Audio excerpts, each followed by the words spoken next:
I got 1, 2, 3, 4, 5, 6, 7, 8 wrenches in my top drawer of my snap-on box. I think I'm missing. I got 1, 2, 3, 4, 5, 6, 7, 8 pliers in my bottom drawer of my snap-on box. Get ready to fix some cars. Get ready to fix. Let's go. Hey, what's up, guys? It's MJ100K, and today we're going to change the air filter in my Camry. We're also going to check the fluid levels and lights.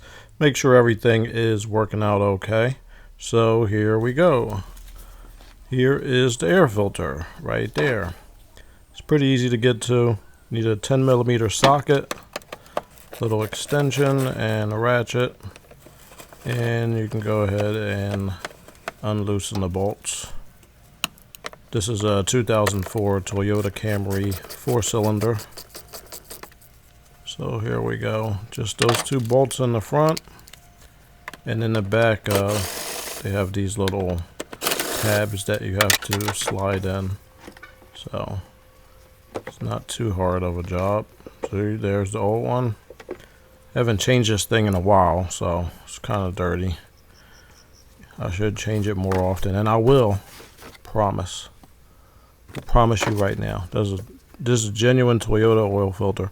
So anyway, anytime you get a new part, you always want to hold it up to the old one, make sure it's exactly the same size. I can't tell you how many times as a mechanic you get a part and it's a little bit different and it doesn't want to work right. So always make sure to hold them up together. And you slide those tabs in the back and hold it down in the front. You can put the bolts back. May want to be a little more careful than I was. I actually lost one of the bolts moving it around, so try not to lose them. I had to go back there with a magnet and find it, but alright, so here we go. Just tighten it, not too much. When you feel a little bit of resistance, that's probably enough. You don't have to tighten it like Hulk Hogan over here. So here, I finally found it. And you can go ahead and put it back in. And tighten it down, not too hard. And there we go. Air filters are usually pretty easy to change. Sometimes they're a pain in the butt on some cars, but you can get the hang of it. See, that's the other side of that. Oh, it's so dirty. I won't do it again. Don't tell anybody. All right. So to check the fluids, here we go. I like to use a little light.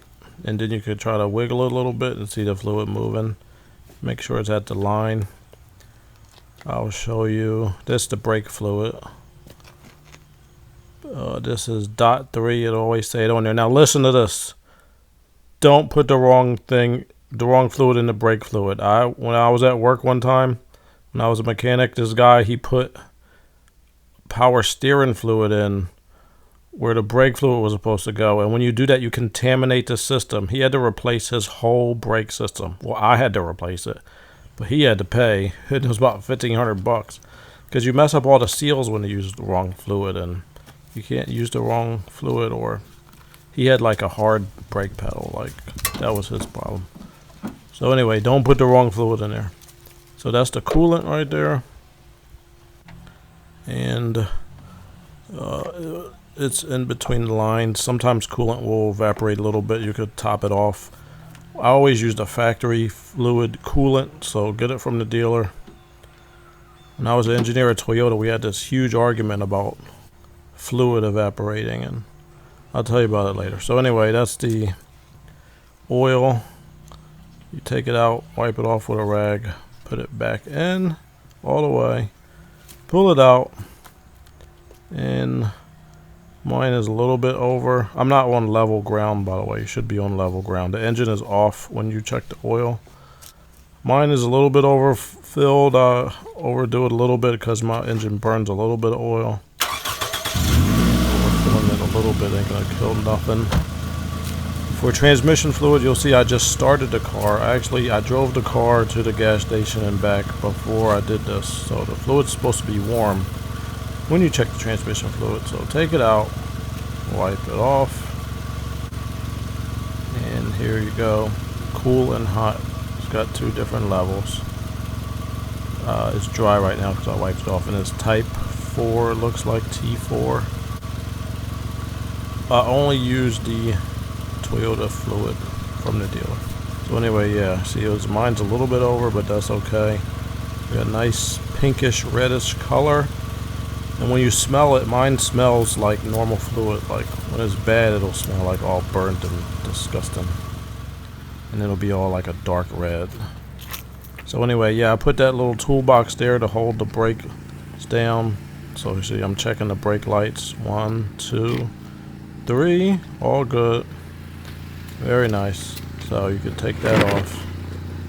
Now, you should check the lights. You don't want to get pulled over if you don't have to. So check them all when you do the oil change. And it's off. And go ahead and turn the headlights on. We're doing a complete light check here, people. It's a serious business. So 1, 2, lights are on. That's good. And you got 1, 2, lights are on. And look up under here, make sure your license plate lights are on, and they are. Very nice. And I got the headlights and side marker lights. The side marker are those orange ones. And they are both on. That's good. Every light should be working. You get pulled over for any of these lights being out. And high beams are both on. Very nice. I think most of these lights are original. I got like 190,000 miles right now. And side blinker lights are working.